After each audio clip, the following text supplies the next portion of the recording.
भाग्य मानुष तन पावा, बड़े भाग्य मानुष तन पावा, बड़े भाग्य मानुष तन पावा, बड़े भाग्य मानुष तन पावा, ओ बड़े भाग्य मानुष तन पावा, बड़े भाग्य मानुष तन पावा, सुर दुर्लभ सदा ग्रंथन गावा, सुर दुर्लभ सदा ग्रंथन गावा, सुर दुर्लभ सदा ग्रंथन गावा, सुर दुर्लभ सदा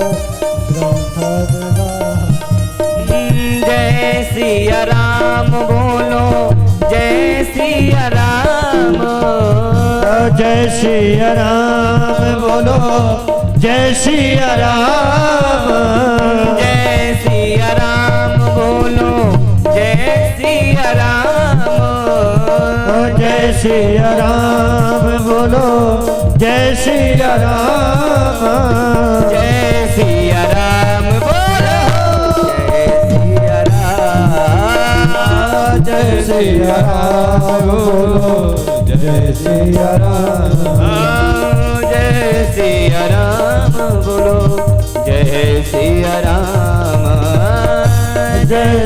राम बोलो, जय सिया राम। कहा बड़ी भाग्य मानुष तन पावा, बिन सत्संग विवेक न होई। विवेक की जागृति होने वाली नहीं है जब तक हम सत्संग नहीं सुनेंगे। सत्संग है क्या? किसको कहते हैं सत्संग? सत्संग का तात्पर्य है संतों का संग। सत्संग का मतलब है सज्जनों का संग। सत्संग का मतलब है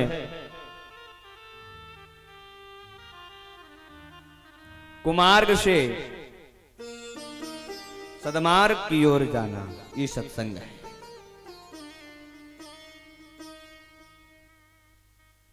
उसी को सत्संग कहते हैं, जहां सत्य की बात हो, जहां संत जन चर्चा करते हैं, जहां सतमार्ग दिखाया जाता है, वो सत्संग है।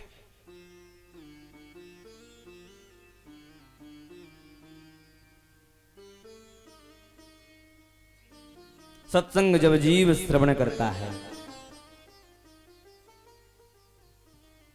तब विवेक की जागृति होती है।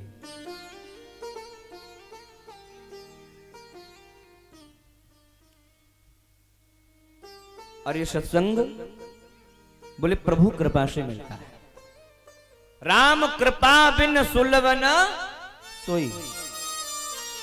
राम जी की कृपा के बिना मेरे प्यारे सुलभ नहीं है। कितने भी हाथ पैर फेंक लो महाराज, मिलेगा ही। कितनी भी बड़ी बड़ी बातें कर लो, कितना भी धन एकत्रित कर लो, लेकिन नहीं मिलेगा। क्यों? क्योंकि राम कृपा बिनु सुलभ न सो।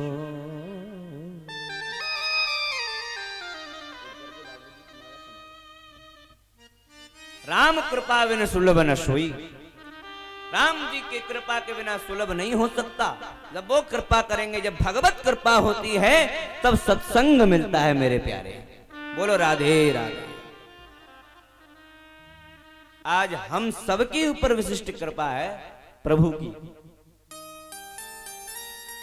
हम सब लोग यहां विराजस्त होकर के भगवान की वाणी सुन रहे हैं।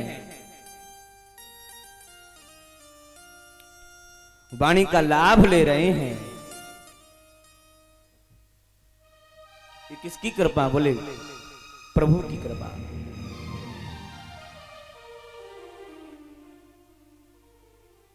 ऐसी ये वाणी प्रभु कृपा से हम लोग श्रवण के लिए विराजमान हैं। आज कथा का प्रथम दिवस है। हमारे जितेंद्र सिंह चौहान जी प्रधान यजमान,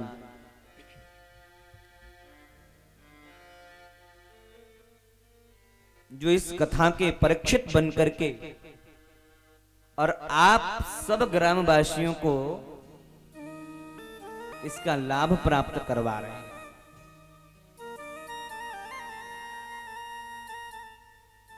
धन्य है ये जीवन।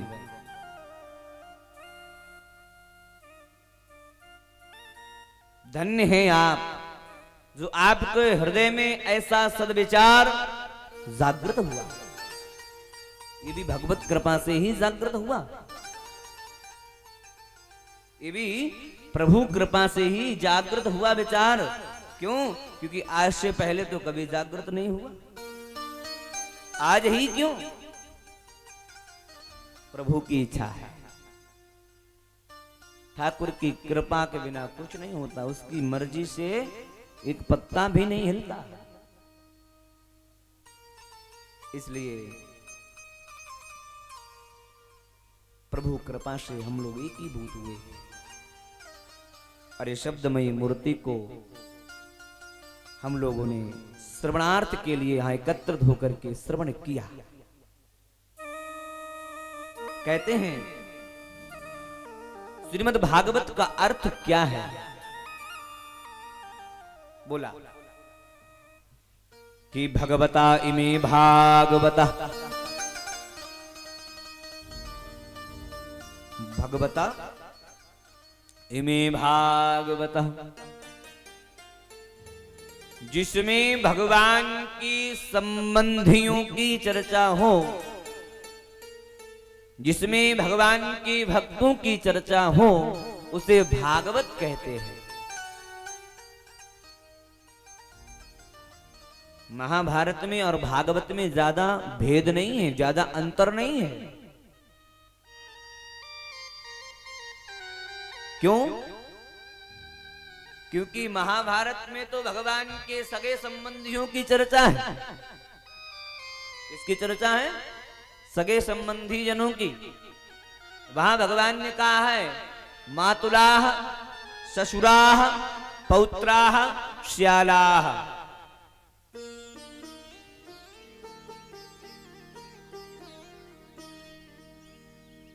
साले साहब आदि आदि की जिसमें चर्चा हो वो महाभारत, और जिसमें केवल भगवान की चर्चा हो वो भागवत है। बोली भागवत भगवान की जय। तो इस भागवत को हम श्रवण कर रहे हैं तो आचार्य कह रहे हैं भैया कि हम लोग भगवान से 5 प्रकार के संबंध रख सकते हैं। कितने प्रकार के? 5। ये संबंध बड़े प्यारे हैं, संबंध बड़े विचित्र हैं। कहा पहला संबंध हमारा और परमात्मा का, बोले शांत भाव है। शांत भाव जो बड़े बड़े ऋषियों ने जिस भाव की उपासना की, नारद आदि ऋषियों ने शांत भाव का दर्शन ठाकुर का किया और शांत भाव की उपासना की। शांताकारं भुजगशयनम् पद्मनाभं सुरेशम् विश्वाधारं गगन सदृशं मेघवर्णं शुभांगं। शांताकारं भुजगशयनं परमात्मा क्षीर सागर में पड़े रहे शांत, किसी से बोलना भी नहीं है। भृगु जी ने पाद प्रहार किया, पर भृगु जी महाराज ने जब लात मारी महाराज भगवान को, भृगु जी को आप जानते होंगे महाराज, ब्राह्मण शरीर ऋषि, जो ही पाद प्रहार भगवान के वक्षस्थल में किया, भगवान ने महाराज उनका चरण पकड़ लिया कि कहीं भृगु जी आपके इस पैर में चोट तो नहीं लग गई।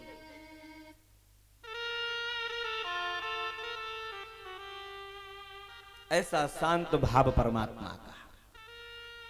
कोई किसी को लात मारे महाराज है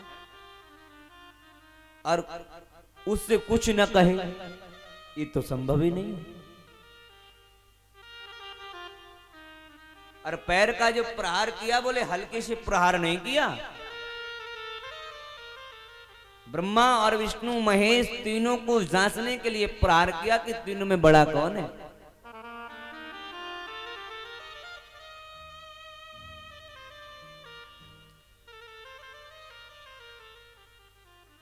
जैसे नारायण को जाकर के पादप प्रहार किया, भगवान नारायण ने चरण पकड़ लिया।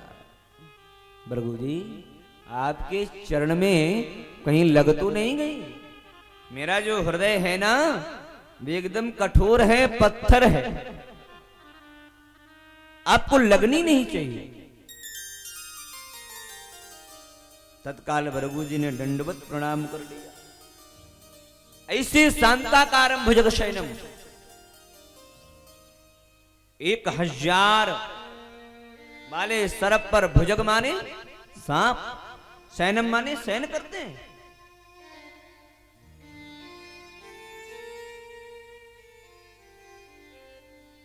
तुम्हारा पहला संबंध परमात्मा से बोले शांत भाव का हो सकता है, शांत भाव। दूसरा बोले दास भाव का, दास भाव कि परमात्मा मेरे प्रभु और हम उनके दास हैं। दास भाव की उपासना में सबसे सर्वप्रथम श्री हनुमान जी महाराज का नाम आता है।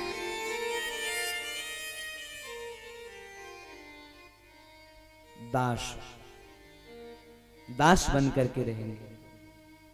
दास का क्या काम होता है? हाथ जोड़ करके चरणों की ओर देखना, जो आज्ञा, जो आदेश, उसी का पालन करना दासत्व है। तीसरा संबंध सख्य भाव का, भगवान हमारे सखा और हम भगवान के सखा। श्रीदामा शुबल तोष मधुमंगल आदि आदि सखाओं ने भगवान का दास भाव से उपासना किया। ब्रज के सखाओं ने कभी भी परमात्मा को भगवान नहीं समझा। बोले ये तो हमारा यार है। ये कौन है? हमारा यार है। कभी नहीं माना कि कोई भगवान होगा। और परमात्मा ने जब जब कहा कि मैं भगवान हूं, तो ब्रजवासियों ने उल्टा कन्हैया को ही पागल बनाया। बोले तू भगवान है? तूने अपनो मोड़ो देखो, भगवान बतावे अपने आप को।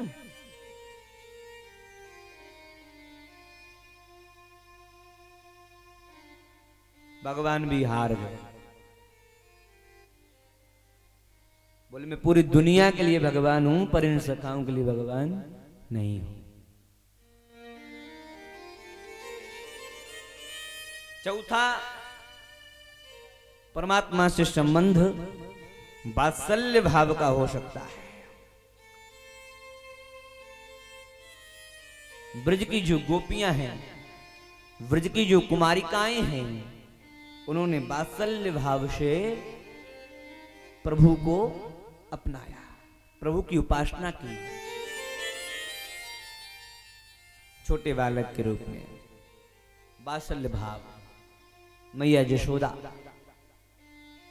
क्या वात्सल्य है उसके हृदय में। आहा, ये 5 प्रकार के संबंध परमात्मा के और हमारे बन सकते हैं। इन 5 में से एक प्रकार का संबंध हमें परमात्मा से जरूर बनाना चाहिए, चाहे माधुरी भाव हो, चाहे वात्सल्य भाव हो, चाहे सख्य भाव हो, या दास्य भाव हो, या शांत भाव हो। कोई ना कोई संबंध बनाना चाहिए। क्यों? क्योंकि महाराज, जब हमारा किसी व्यक्ति से अच्छा संबंध होता है ना,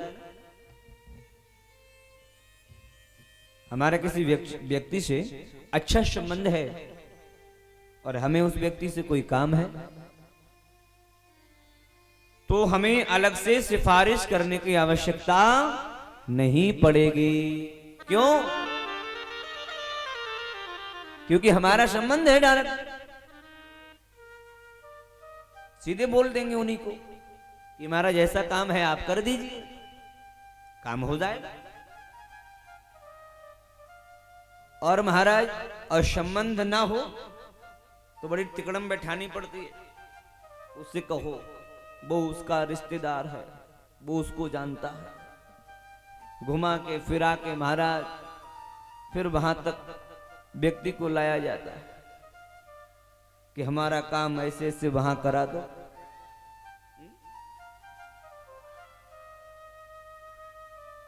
कहने का भाव क्या है? कहने का भाव सिर्फ इतना है कि मेरे प्यारे, अगर हमारा परमात्मा से संबंध है किसी न किसी रूप में, तो हमें कभी भी सिफारिश करवाने की आवश्यकता नहीं पड़ेगी। हमें जो बोलना होता है अपने ठाकुर से ही बोलते हैं, अपने कन्हैया को बोलते हैं, ठाकुर जाने है? क्योंकि हमारा संबंध है परमात्मा से। अब संबंध बना लिया हमारा, तो जिससे संबंध बन जाता है उसका दायित्व हो जाता है कि अपने संबंधी का मनोरथ पूर्ण करना, उसकी आकांक्षाओं को पूर्ण करना, ये उसका फर्ज है।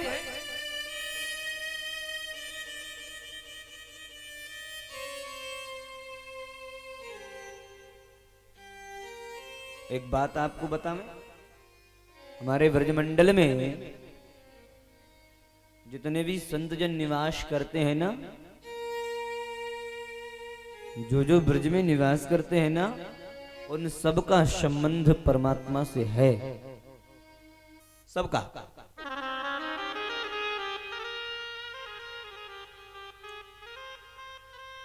वो सब ठाकुर से संबंध रखते हैं।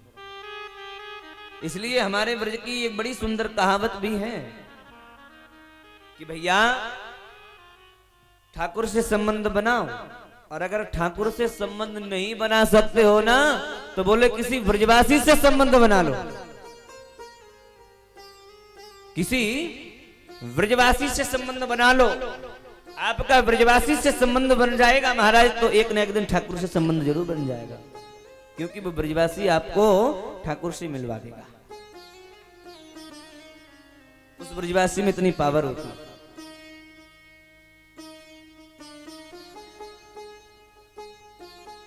एक बार जोर से बोलो, राधे राधे। आहा,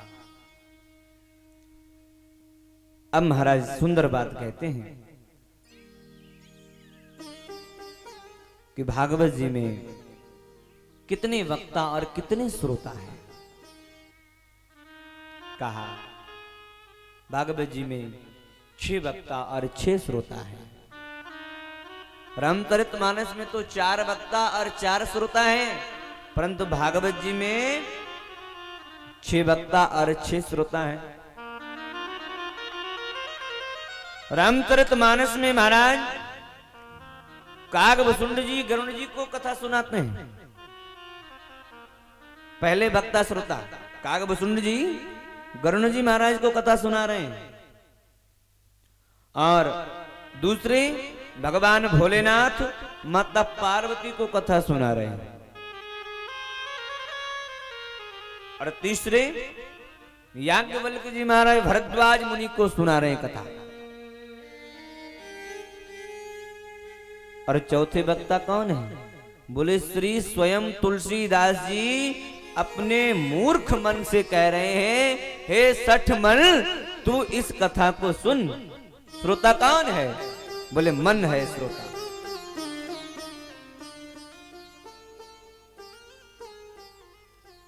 तुलसीदास जी अपने मन को श्रोता बना करके कथा सुना रहे हैं।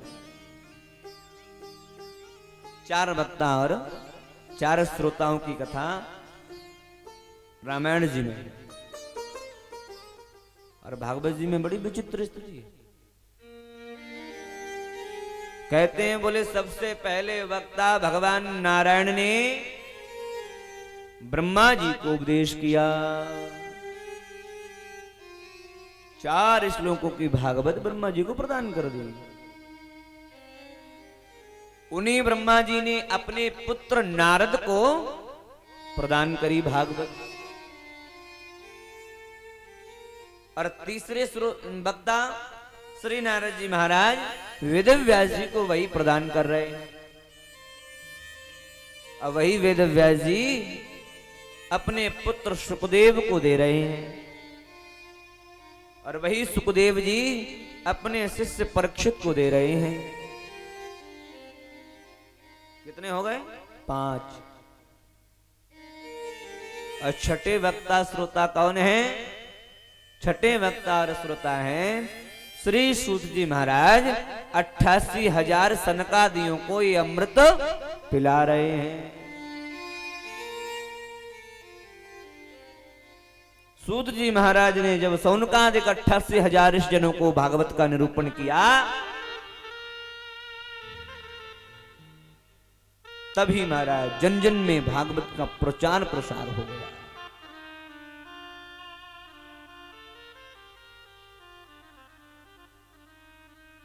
हजारों वक्ता एक साथ व्यास आसन पर विराजस्त होकर के एक दिन में इस भगवान की पवित्र वाणी को सुना रहे हैं। हजारों कथाएं रोज चल रही हैं।